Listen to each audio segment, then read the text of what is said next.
चलो देखा जाए 7.2 क्या है एक्सरसाइज 7.2 का क्वेश्चन नंबर कौन सा पढ़ना हम लोग को बुआ 2 नंबर।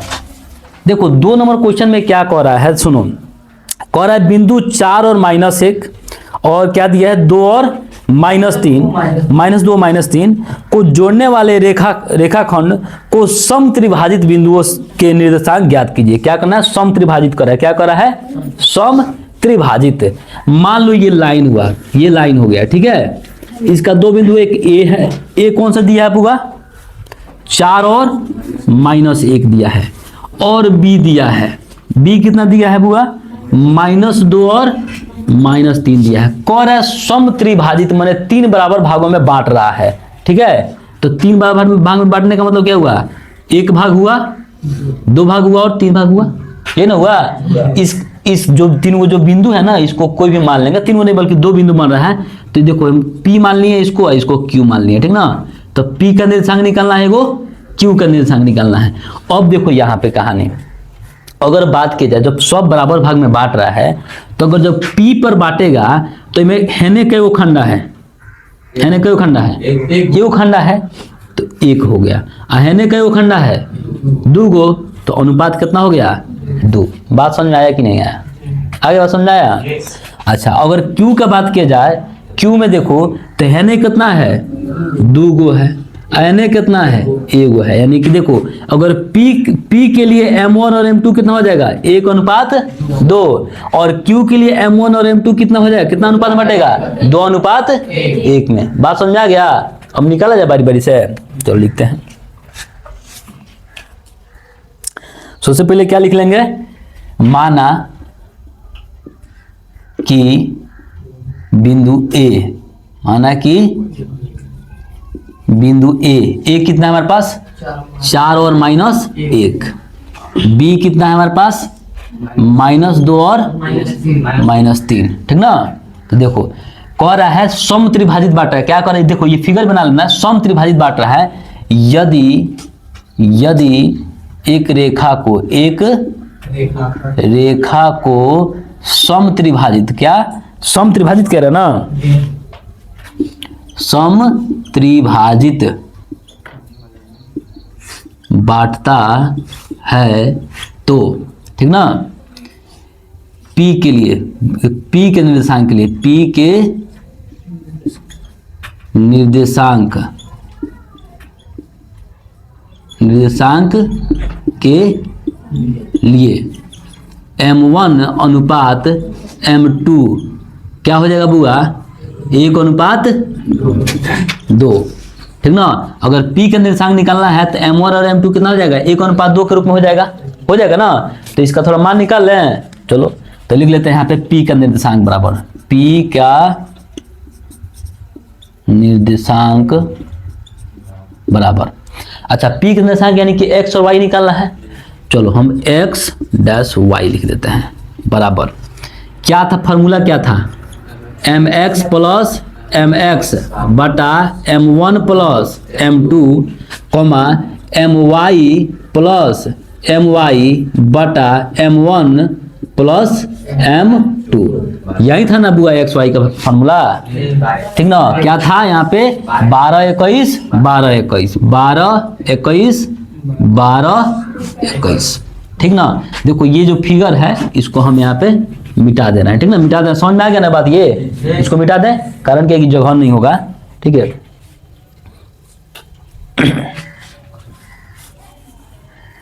ठीक है देखो अब चलो मेरे पास बुआ यहां पे बात की जाए, कौन हमको क्या निकालना था जी, ये वाला, ठीक है। M1 हमारे पास यहाँ पे कितना बुआ, ये होगा तो 1 गुने x2, बुआ हम लोग कोची निकाल रहे हैं A और B से निकाल रहे हैं ना, x2 हमारा कितना हो जाएगा -2, तो चलो -2 लिख दिए, ठीक है, प्लस M2 कितना हमारे पास बुआ M2 2 है, गुना x1 कितना बुआ 4, हम 4 लिख दिए, यहां तक लिखने में कोई दिक्कत। अच्छा M1 कितना है 1, अब प्लस M2 कितना है 2, कॉमा, चलो M1 फिर वहीं सेम लिख देंगे 1 गुने y2 कितना हुआ हमारे पास -3 है, क्या है -3, ठीक है हो गया, प्लस m2 कितना है मेरे पास 2 है, गुने y1 कितना है -1 है, बटा m1 कितना मेरे पास 1 और प्लस 2। ये बात समझ में आया यहाँ तक? ये बहुत आसान है, समझ में आ जाएगा, ठीक ना। चल देखो यहाँ पे, देखो 2 एकम -2, माइनस से प्लस -2 हो जाएगा ना, प्लस है तो प्लस 4 दूनी 8 बटा क्या हो जाएगा ये 3 कॉमा 3 एकम -3, देखो ये माइनस है, ये प्लस माइनस हो जाएगा, प्लस देखो क्या हो जाएगा 2 एकम -2 बटा कितना 3 हो गया। चल देखो तो क्या हो जाएगा बुआ 8, क्या हो जाएगा मेरे पास 8 में 2 के कितना 6 बटा 3, और ये बचेगा कितना बुआ मेरे पास -3 -2 बटा 3, ठीक है। तो बताओ तो क्या हो जाएगा, ये हो जाएगा कितना 2, और ये हो जाएगा -5 बटा 3। ये बात समझ में आया? इसका मतलब है हमारा P का निर्देशांक कितना निकल गया 2 और -5 बटा 3। यहां तक में किसी को दिक्कत है जी? नहीं है तो लिख लें यहाँ पे P का निर्देशांक क्या है जी हमारे पास 2 और -5 बटा 3 है आंसर। बात खत्म। अब हम लोग को क्या निकालना है, वो Q भी है, Q का निर्देशांक निकाला है ना, पहले इसको उतार लो सब, फिर Q का निर्देशांक बता रहे हैं जल्दी से। तो देखो हम लोग जो निकाले थे वो लाइन कौन सा निकाले थे वो A B और P और Q। अच्छा P का निर्देशांक अभी निकाल लिया, क्या क्या था बुआ 2 और -5 बटा 3। अब हम लोग क्या निकालना है Q निकालना ना, तो इसके लिए M1 और M2 कितना हो जाएगा बुआ 2:1, यही ना, इसी अनुपात में विभाजित कर रहा है, तो लिख लेंगे।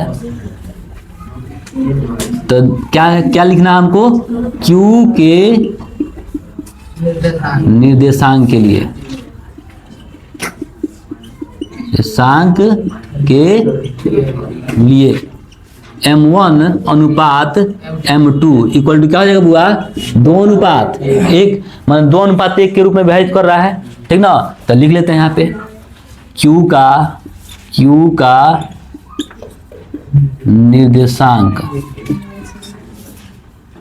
बराबर क्या लिखेंगे बुआ, वही हमको क्या Q का निर्देशांक यानी कि XY निकालना है, XY निकालना है ना, बराबर देखिए mx प्लस mx, ठीक ना, बटा m1 plus m2 comma my plus my बटा m1 प्लस m2, क्या 12 21,